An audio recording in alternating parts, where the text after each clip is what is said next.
Thibaut, c'est celui qui a vendu sa chemise aujourd'hui. Eh bah justement, pourquoi Thibaut est là? Pourquoi Thibaut a mis son réveil peut-être pour venir en avant match, on s'est dit bon bah on va quand même pouvoir reparler de ce transfert parce que Kevin Durant est à Houston. Bonjour.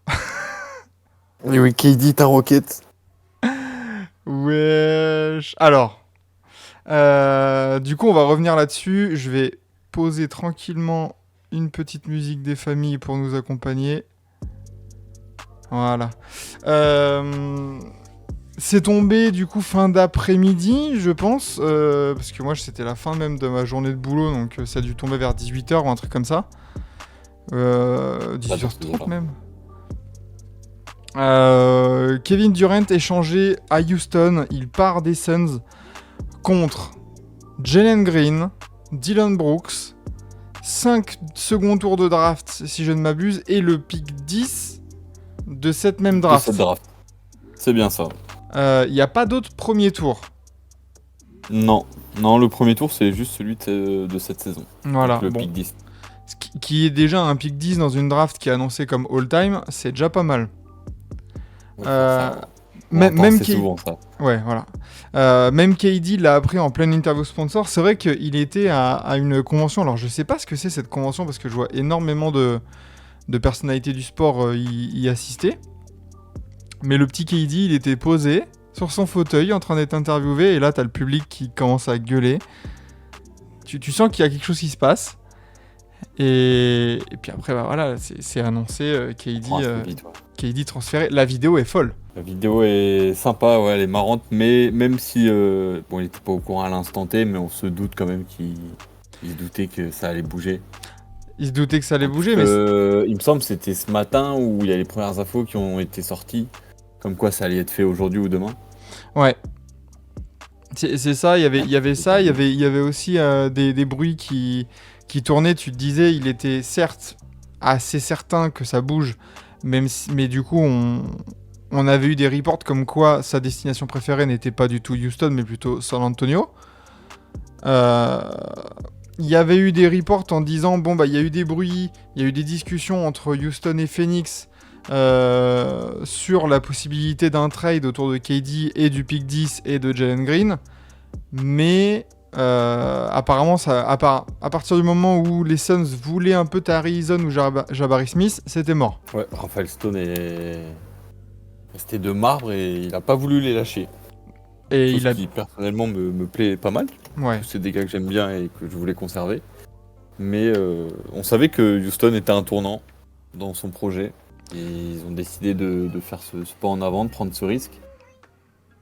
Donc on verra si c'est payant.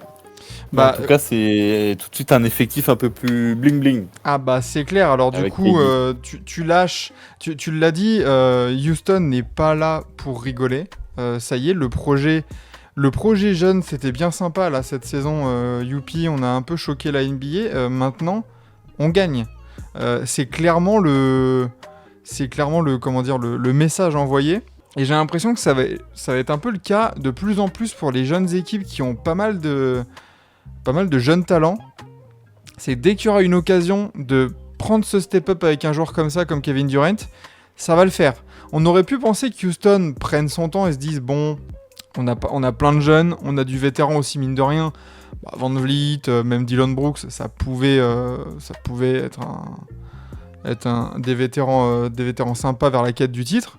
Non, Kevin Durant, bim, on casse. Et on casse, bon, en perdant Jalen Green. Est-ce que... Tu casses sans trop casser non plus en vrai. Ouais, voilà, c'est ça. Est-ce que c'est vraiment tout cassé? Est-ce que c'est vraiment une mauvaise chose de laisser partir Jalen Green? De manière générale, je répondrais que non. Après, certains étaient encore dans le train. Moi, j'aurais bien aimé, mine de rien, revoir une saison, lui redonner sa chance en playoff pour voir. Mais on sait aussi que la NBA, ça va vite et qu'il ne faut pas trop traîner. Les fenêtres sont courtes. Et on le disait, Houston, du coup, à travers ce move, affiche ses ambitions. Aller en playoff, ce step, il a été franchi maintenant. Avec KD, je pense qu'on s'attend pour être objectif minimum finale de conf. Donc là, faudrait... Pardon ? Ouais, j'allais dire, si ça reclique un peu comme cette saison là, qui va bientôt se terminer, et que parce que tu gardes un peu cette intensité défensive, mais en plus, tu rajoutes un KD qui, offensivement et même défensivement, on l'a vu, bon, après, avec l'âge, il va peut-être, ça va peut-être être autre chose la saison prochaine, mais ouais, l'efficacité offensive d'un KD dans cette équipe des Rockets-là, si ça clique, ouais, l'objectif, je suis pas loin d'être d'accord avec Étienne dans le chat, c'est le titre, pas forcément la finale de conf. Ou au moins les finales NBA. Non, pour moi, je dirais vraiment les finales de conf, parce que, comme on l'a dit, dans le trade Houston, au final, tu lâches pas beaucoup de joueurs, donc tu gardes ce young core qui est assez... T'as pas mal de joueurs à l'intérieur, je trouve. On a du Tari Eason, du Cam Whitmore, du Sengun, on a du Jabari Smith, du Rich Shepard si on étend un petit peu.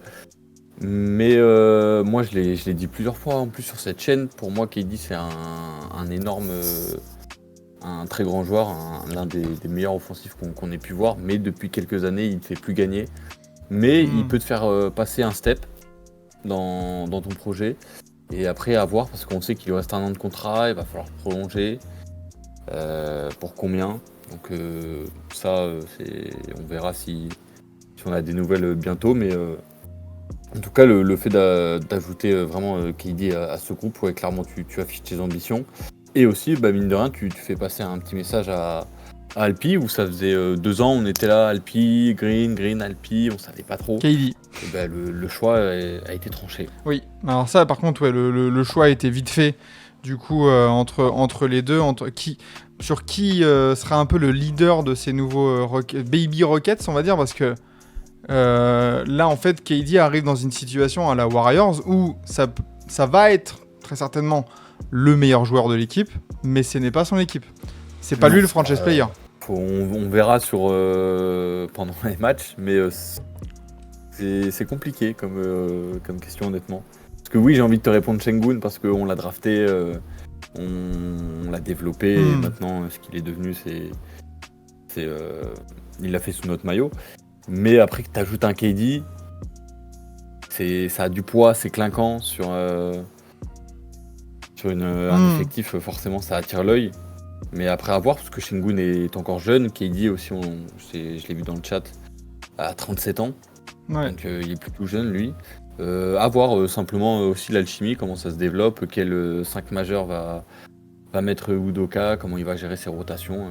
En tout cas sur ça je suis curieux. Et alors je suis curieux aussi de revoir en tout cas Kevin Durant au sein d'un groupe complet.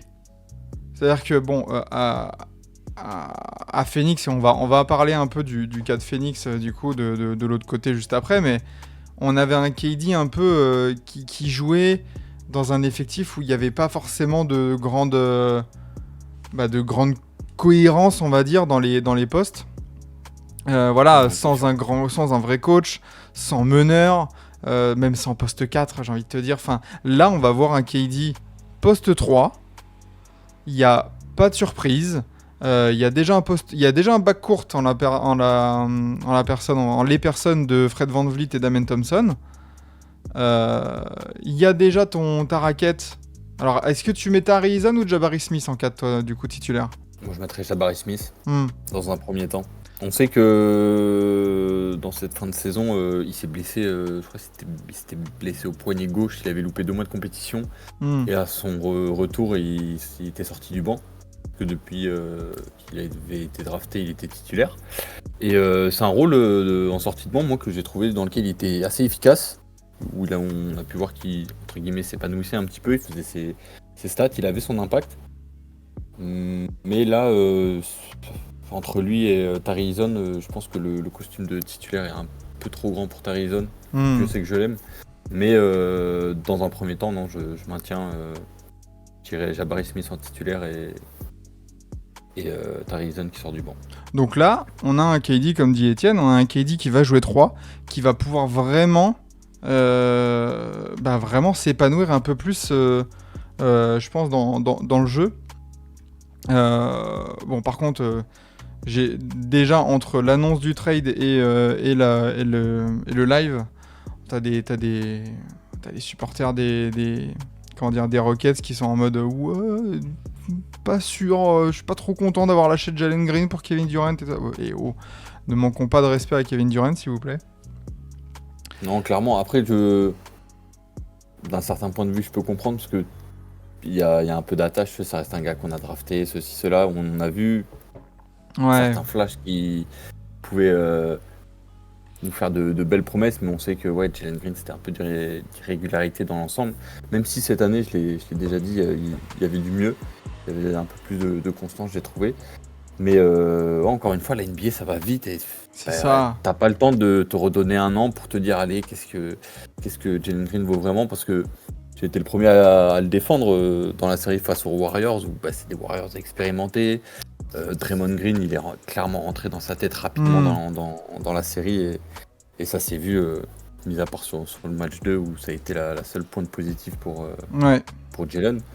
Mais ouais, voilà, t'as pas le temps et t'as l'opportunité de faire une star comme KD, qui est certes vieillissante avec toutes les choses qu'on peut penser positives comme négatives, mais ça reste un double MVP des Finals, titré 2 fois. C'est un CV qu'on n'avait pas encore avec ce groupe. On avait des gars bagués avec, on avait Fred VanVleet, on avait Jeff Green aussi, mais un gars avec une importance comme KD dans un titre, on n'a jamais eu. Donc à voir comment cette expérience, on saura en tirer profit, et surtout après simplement les développements de certains jeunes, comme du Jabari Smith, du Cam Whitmore, avec du KD, je pense que tu tends l'oreille et tout. C'est clair. Non, et puis en fait, ça apporte aussi, comme tu disais, au-delà du statut du joueur, ça t'apporte ce go-to guy où dans les moments chauds, en saison régulière ou en playoff, parce que ce qui est bien aussi, c'est d'avoir un KD dans cette équipe des Rockets là. C'est que KD n'aura pas non plus toute la responsabilité de porter cette équipe. Je veux dire, KD va pouvoir peut-être aussi fonctionner en saison régulière un peu à l'économie, à côté de VanVleet, Amen Thompson, enfin on va pas refaire l'effectif, mais ouais, comme tu le dis Étienne, t'es pas obligé de le faire jouer 38 minutes, il va t'apporter sa vingtaine de points. Par contre en playoff, s'il arrive un peu en forme, tu vas pouvoir compter sur lui dans les moments chauds et de lui donner la gonfle en mode tiens, il y a 2 points d'écart, égalise. Ça t'avais pas du côté des Rockets. Donc ça, c'est là où je trouve que tu step up le plus. Et pour revenir à ce que tu disais, en fait c'est un trade qui montre qu'en NBA, comme tu dis, t'as pas le temps. Et tu vois, là le Thunder, peut-être qu'on fera un avant-match tout à l'heure, ça commence dans 19 minutes, tu vois. C'est bien, la NBA commence à l'heure. Le Thunder est peut-être à un match d'avoir le titre ou pas. Si ça se trouve, s'il n'y a pas de titre, le Thunder, ça se trouve, ils vont avoir aucun sentiment. On va dire, bon, Yanis, écoute, ça va ? Tu connais l'Oklahoma ? Et nous, on a une palanquée de jeunes joueurs et un gros contrat en la personne d'Hartenstein qu'on peut tège. Ça va peut-être aller de plus en plus vite comme ça, les projets équipes. Hein. Clairement, et tu vois, tu as donné l'exemple de Casey, mais on peut très bien donner un autre finaliste, les Pacers. Tu rajoutes un Yannis à cet effectif, ça peut faire peur, hein. Surtout à l'Est où t'as un peu moins de concurrence qu'à l'Ouest, donc tu peux facilement entre guillemets, un peu plus facilement faire ton trou. Ouais, à voir. Hein. Donc ouais, t'as vraiment pas le temps. Par contre, du côté des Suns, alors je ne sais pas trop quoi penser de la contrepartie. J'ai envie de dire que malheureusement pour Jalen Green, il ne fera pas long feu du côté de l'Arizona. Techniquement, non. Ça serait assez incohérent de garder et Jalen Green et Devin Booker et Bradley Beal. Et son lourd contrat. Donc oui, normalement, on s'attend à le voir bouger encore. C'est malheureusement parce que en fait, c'est tu t'attends à ce qu'ils servent encore de monnaie d'échange, ou alors que les Suns en fait préparent totalement une explosion. Et en fait, ça se trouve, dans quelques jours, c'est Devin Booker qui se barre. Et en fait, on se dit, mais... Parce que comme Bradley Beal, finalement, peut mettre le veto, en fait, ça se trouve, les Suns, ils en ont plus rien à foutre. KD s'est barré. Ça se trouve, Devin Booker, d'ici une semaine, il est envoyé aux Detroit Pistons avec plein de pics et tout ça. Et on se dit, mais en fait, En fait, les Suns, ils repartent directement en reconstruction, et puis voilà, quoi. C'est une possibilité qui me paraît quand même assez peu probable. Que Devin Booker, on me rappelle, un joueur tradé par la franchise des Suns, il a connu les finales NBA avec. Il a connu des bas, des hauts, puis encore des bas avec dernièrement ces années avec le proprio Matisse Bia, où il est un peu trop précipité, mais de là à le voir transférer, à le voir trade, je serais très surpris en tout cas.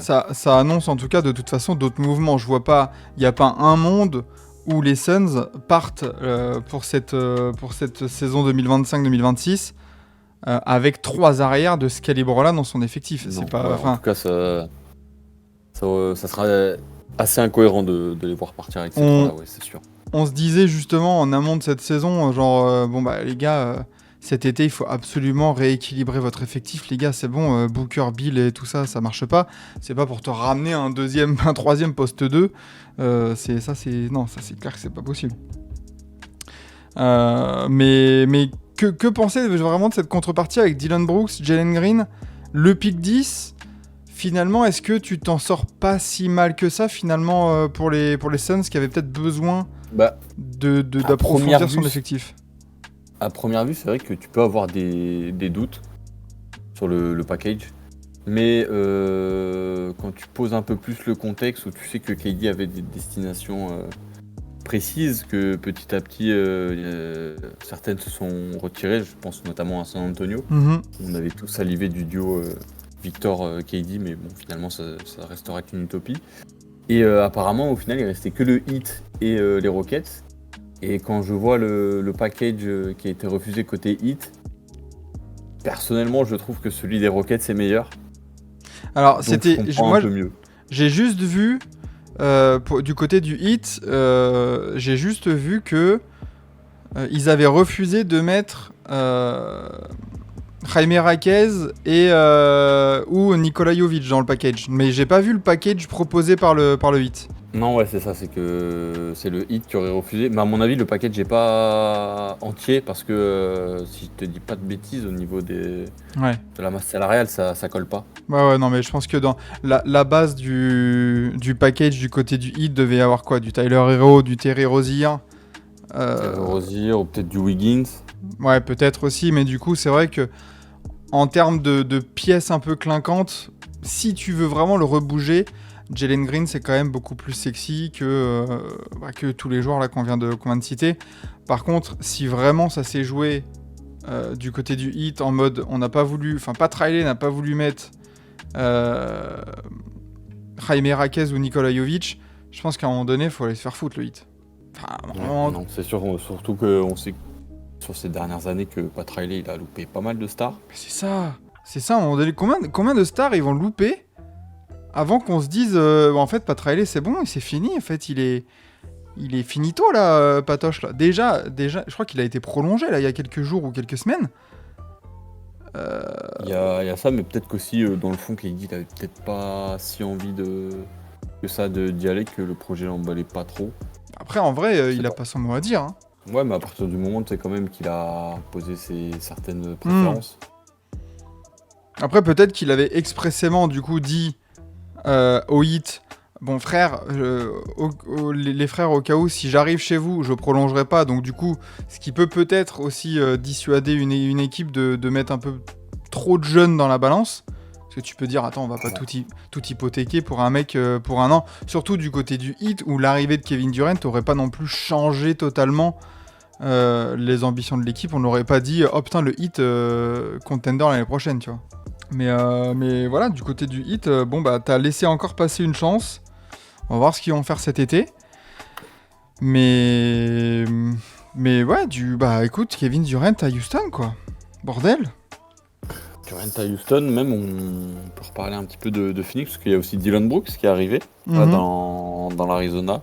Très bon soldat, je pense, qui pourra rendre de bons services aux Suns et peut-être mettre aussi un peu d'ordre dans le vestiaire. Oui, c'est le genre de leader qui peut faire du bien dans un vestiaire, une espèce de grande gueule, un peu de caractère en fait. Simplement. À voir après comment va être l'intersaison des Suns, mais en tout cas, t'as bougé. T'as bougé et tu te donnes les moyens de tes ambitions, quoi. Comme t'as dit, voilà, on avait des ambitions, ok, les premiers tours de playoff, c'est bien. Maintenant, on veut plus, quoi. Et on accueille un putain de Kevin Durant. Le pick 10, c'était le leur à l'origine pour les Suns. Bon. C'est ça. Au moins, tu te fais ça. La dernière fois qu'ils avaient pick 10, ils ont pris Jalen Smith. À 11, il y avait Devin Vassell. 12, Haliburton. 14, Nesmith. Ça, après, les aléas de la draft, les gars, ça arrive même aux meilleurs. Est-ce que du côté de Houston, pour finir, est-ce qu'il y avait un joueur qui fitait encore plus on savait que Houston devait bouger. Allait bouger, peut-être. Mais sur quel joueur il n'y en avait pas forcément de grosses attentes. Est-ce qu'il y avait un autre joueur, toi, que tu aurais eu envie de voir aux Rockets? Il y avait le nom de Giannis qui était assez intriguant. Qui est intriguant parce que je sais pas si ça aurait collé avec l'effectif des Rockets. D'abord, qui on aurait mis dans le package. On sait que le spacing, c'était un des principaux problèmes des Rockets cette saison. Giannis, il t'aurait pas arrangé ça. Je m'imaginais pas Giannis arriver tout en gardant Şengün. Ça voudrait dire qu'on aurait sûrement bazardé Şengün pour se concentrer sur un duo Giannis-Jalen Green. J'avoue que j'aurais été un peu mitigé. Même si j'aime Jalen Green et que je l'ai pas mal défendu cette saison, j'ai quand même un peu quelques doutes sur lui. Même si je pense qu'il peut encore s'améliorer, devenir un bon joueur. Il peut devenir un arrière honnête en NBA. De quoi ? Il peut devenir un arrière très honnête en NBA, mais tu sens que le plafond ne sera pas celui auquel on s'attendait. Non, c'est ça, ouais. Mais non, du coup, tu vois, par le nom de Giannis, dans l'immédiat, pas forcément. Ouais, donc franchement, master limite, t'as même plus forcément besoin de bouger. Je sais que lors du Game 6, à la mi-temps, on avait fait une espèce de... À la mi-temps ou même en après-midi, avant le Game 6, j'avais fait un live où on est terminé avec une espèce de tier list des équipes qui doivent bouger, ou pas. Et il me semble qu'on avait dit au niveau de Houston, bon bah en fait, s'il y a une grosse opportunité, ça bouge, sinon là, ça bouge pas. Je pense que là, avec le trade de Kevin Durant, l'été va être tranquille du côté de Houston. L'été va être tranquille, t'as le cas Fred VanVleet qu'il va falloir régler, puisque là, il lui reste une team option, il me semble, c'est nous qui avons ou je sais plus, c'est une player, je sais plus. Mais l'idée, en fait, c'est de pas qu'il la prenne et de renégocier un contrat long terme avec un salaire à l'année un peu plus faible. Et à voir ce que tu fais aussi avec Tari Eason, Jabari Smith qui sont éligibles dès cet été. Que tu les prolonges maintenant ou t'attends comme tu l'as fait avec Green et Şengün un peu à la deadline.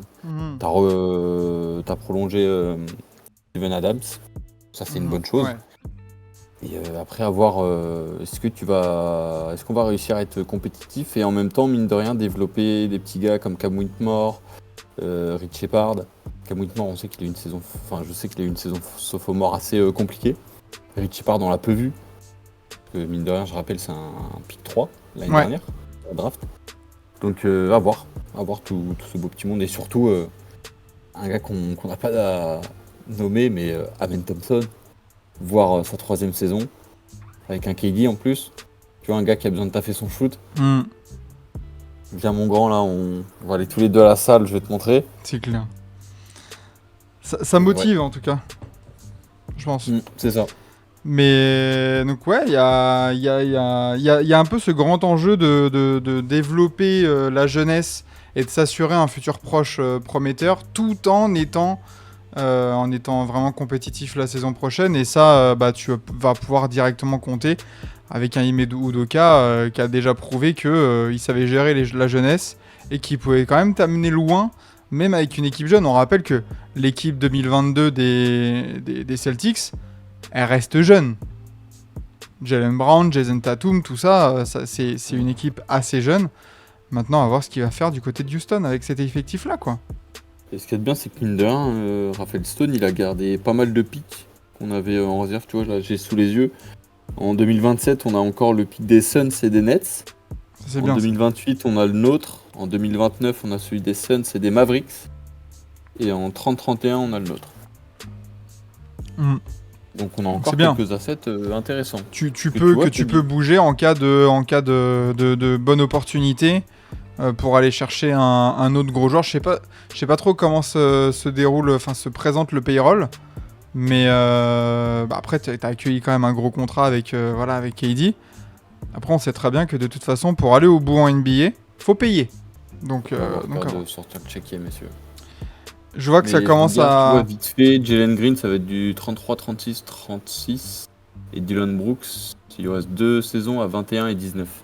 Ouais, donc ça fait ta 60aine de millions d'euros pour KD. À voir comment ils vont entourer tout ça, les petites pièces un peu intelligentes qu'on va pouvoir voir arriver du côté de Houston pour la saison prochaine. Mais en tout cas, ça promet une énorme bataille au niveau du Texas, hein, parce que Dallas, Houston, Spurs... Il y a ça, et mine de rien, juste pour cet été, un domino de plus qui tombe. On peut dire entre guillemets le deuxième après le trade de Desmond Bain, qui représente un peu le premier. Tu vois, encore à titre de comparaison, là où je trouve qu'on s'en sort bien, au-delà des joueurs, on lâche juste notre pick de cette draft là qui est en numéro 10 et 5 secondes tours, quand on voit que pour Desmond Bain, ça a refourgué 4 premiers tours et un swap. Ouais. Pas mal. Ouais, c'est pas mal. Après, c'est des profils différents, des contrats différents, des âges différents, mais c'est clair que tu t'en sors pas mal par rapport à... T'aurais pu lâcher un autre first, on va dire. Ouais, clairement. Donc voilà, au niveau de KD à Houston, on pourra peut-être en reparler pendant le match, pendant les temps morts, au cas où s'il y en a qui viennent en cours de route et qui voudront peut-être qu'on en reparle.